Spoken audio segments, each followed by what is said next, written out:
there's such a lack of supply that it's going to take several years, I think, to satisfy the demand that's out there. The balance and the interesting opportunity is trying to create workforce housing and middle-priced housing for the people that are being left behind at $1,000 a foot minimum. I was just talking to my client in Taiwan as well, and they said it's exactly the same thing. Salaries for those employees hasn't gone up in 10 years, and they're finding that many of the millennials are actually living with their parents still. So there aren't a lot of good options out there. So I think one of the tricks is wanting to make sure that we can figure out how to construct these buildings affordably in these cities.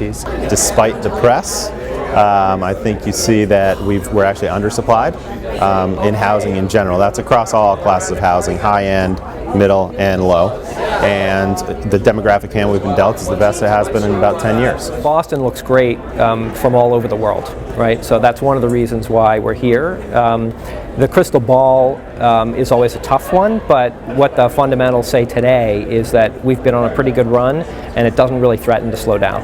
So I think from a condo perspective, there's typically a tipping point that goes from the feasibility of rental to condo. Right now, both products are in the wheelhouse. I'm not so bullish because I listen to people saying, oh, well, this time's different, and look at how little product there is on the market compared to 2006. But if you look at how much product is on the market compared to 2004, it's just about the same. And if you look at what's in the pipeline compared to what was on the market in 2006, it's even more. In terms of the impediments to affordable housing, I think it's a list that many people have heard many times before.